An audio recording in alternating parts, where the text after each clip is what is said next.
Eu sou Paula, e se há algo que posso dizer sobre a minha vida é que sempre acreditei na estabilidade. Minha relação com Miguel tem sido uma daquelas histórias que parecem tiradas de um conto de fadas. Estamos juntos há mais de 3 anos e nesse tempo, compartilhamos risadas, lágrimas e um monte de memórias que guardo como tesouros. No entanto, algo começou a se agitar dentro de mim, e esse algo tem nome: João. Minha história começa no escritório, um lugar onde a rotina e o tédio costumam reinar. Miguel trabalha no setor de vendas e, claro, João é seu melhor amigo e colega de trabalho. Eles frequentemente aparecem no escritório na hora do almoço, enchendo o ambiente de risadas e piadas. Esses momentos são como uma lufada de ar fresco em um dia monótono. Mas o que começou como uma interação inocente tomou um rumo inesperado. Cada vez que João entrava no escritório, era como se uma faísca se acendesse no ar. Seus olhos escuros e seu sorriso encantador chamavam minha atenção de uma forma que eu nunca havia sentido antes. Eu me pegava sorrindo mais do que o normal, e nesses momentos a química entre nós era palpável. Não era apenas uma atração física, mas algo mais profundo, uma conexão emocional que parecia crescer a cada interação. Uma tarde, enquanto estávamos na sala de descanso, João começou a falar sobre seu amor pela música. Não era apenas uma conversa casual. Era como se ele estivesse compartilhando um pedaço da sua alma. Ele falava sobre suas bandas favoritas, sobre as letras das músicas que o tocavam, e eu o ouvia encantada, sentindo que de alguma forma, ele estava me deixando entrar no seu mundo. Cada palavra que saía da sua boca ressoava no meu coração, e naquele momento, percebi que havia algo além de uma simples amizade entre nós. Com o tempo, esses momentos compartilhados se tornaram mais frequentes. João e eu começamos a trocar mensagens por fora, compartilhando memes e opiniões sobre filmes. Embora eu sempre tentasse manter uma distância, estabelecer limites claros para não prejudicar minha relação com Miguel, a atração por João se tornava cada vez mais difícil de ignorar. Era como se uma força invisível me puxasse para ele, e eu me perguntava se era o destino me colocando nesse dilema emocional. Minhas amigas notaram que algo estava mudando em mim. Elas diziam que eu estava mais sorridente, mais vibrante. Mas quando tentavam descobrir o que estava acontecendo, eu sempre dava um jeito de desviar o assunto. Era um segredo que eu não estava pronta para compartilhar. Cada vez que pensava em Miguel, uma parte de mim se sentia culpada pelos sentimentos que estava desenvolvendo por João. Mas quando estava com ele, a culpa desaparecia momentaneamente, substituída por uma euforia que eu não conseguia explicar. A tensão cresceu a ponto de eu não conseguir mais me concentrar no trabalho. Os olhares furtivos se transformaram em momentos de contato visual prolongado. Nesses instantes, o mundo parecia desaparecer ao nosso redor.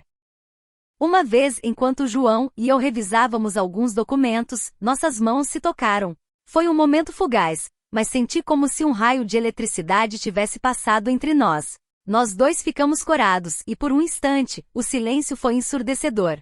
Foi então que soube que não podia mais ignorar o que sentia. Enquanto o vínculo com João se aprofundava, minha relação com Miguel começou a parecer estagnada. Lembro-me de uma noite em que Miguel me levou para jantar no nosso restaurante favorito, no centro de Lisboa. A comida estava deliciosa, mas eu mal conseguia aproveitar. Miguel falava sobre seus planos para o futuro, sobre como queria continuar construindo nossa vida juntos.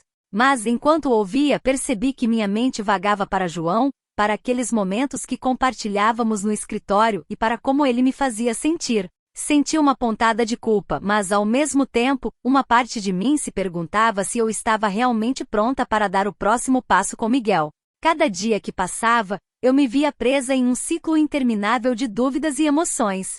Minhas amigas, querendo me ajudar, começaram a me perguntar se eu estava realmente feliz com Miguel. E eu, me sentindo encurralada em uma teia de confusão, simplesmente respondia que estava tudo bem. Mas a verdade era que a felicidade que eu sentia antes estava se desvanecendo. Em um fim de semana, Miguel e eu planejamos uma escapada para a praia de Cascais. Era algo que queríamos fazer há muito tempo, e pensei que talvez fosse a oportunidade perfeita para nos reconectarmos. Mas, enquanto estávamos lá, aproveitando o sol e a brisa do mar, minha mente continuava voltando para João. As risadas de Miguel soavam distantes, e as ondas que quebravam na costa ecoavam como um reflexo dos meus próprios sentimentos não expressos. Foi durante essa escapada que percebi que não podia continuar vivendo nesse estado de ambivalência. Eu precisava tomar uma decisão, e isso me apavorava. Tinha medo de magoar Miguel, de perder o que construímos, mas também tinha medo de perder a chance de explorar algo novo e emocionante com João. Uma noite, em casa, não resisti mais à tentação. Decidi mandar uma mensagem para João. Apenas perguntei como ele estava. Meu coração batia forte enquanto esperava a resposta. Quando ela finalmente chegou, senti uma mistura de emoção e nervosismo. A conversa fluiu com facilidade, como se nunca tivéssemos parado de falar. Começamos a trocar mensagens mais pessoais, e percebi que cada palavra me aproximava mais de uma linha que nunca pensei em cruzar. Foi em uma dessas conversas que João me perguntou se eu queria sair para tomar algo. Meu coração parou por um segundo. Será que eu deveria? Sabia que era um passo que poderia mudar tudo, mas a emoção da possibilidade era inegável. Finalmente disse que sim. Combinamos de nos encontrar na sexta-feira à noite, e à medida que a data se aproximava, a ansiedade e a emoção se entrelaçavam dentro de mim. A sexta-feira chegou e a noite foi mágica. João me levou a um bar descontraído no bairro Alto. Conversamos por horas rindo e compartilhando histórias. A cada momento a química entre nós crescia.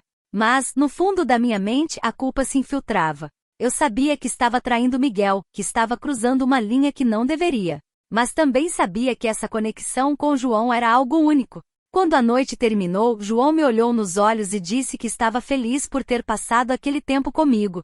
Naquele instante, soube que meus sentimentos eram reais. Era como se toda a confusão e o medo evaporassem. No olhar dele, vi um brilho de compreensão e desejo, e percebi que havia algo além de amizade. Depois daquela noite, as coisas ficaram ainda mais complicadas. Minha relação com Miguel ficou mais tensa. Cada vez que estávamos juntos, eu não conseguia parar de pensar em João. Tentei ser honesta com Miguel, mas toda vez que abria a boca, as palavras ficavam presas na garganta. Não queria magoá-lo, mas também não podia continuar vivendo nessa dualidade. Finalmente decidi que era hora de enfrentar a situação. Uma tarde, quando Miguel chegou em casa, o encontrei na sala, perdido em pensamentos. Sabia que aquele era o momento. Sentei ao lado dele e, com o coração na mão, expliquei como me sentia. Falei sobre a conexão que havia formado com João e como isso estava afetando nossa relação. Miguel ficou em silêncio, olhando para o chão. Quando finalmente levantou o olhar, vi uma mistura de surpresa, dor e confusão em seus olhos. Senti como se o mundo tivesse parado. A conversa que se seguiu foi uma montanha-russa de emoções. Miguel não conseguia acreditar que isso estava acontecendo. Ele me perguntou como eu deixei isso acontecer, e a dor dele me cortou como uma faca. Não era apenas nossa relação em jogo, era também o coração dele. À medida que a conversa avançava, percebi que Miguel estava lidando com sua própria dor. Ele se sentia traído, e eu não podia culpá-lo. Mas ele também percebeu que algo havia mudado em nossa relação, algo que precisava ser enfrentado. No final, decidimos nos dar um tempo para pensar no que cada um queria e precisava. Enquanto isso, minha conexão com João continuou crescendo. Eu não conseguia evitar. Havia algo nele que me fazia sentir viva de uma forma que eu nunca havia experimentado antes. Apesar da culpa que sentia pelo que fiz, cada momento com João era como um sopro de ar fresco. No entanto, o peso da minha decisão continuava a me perseguir.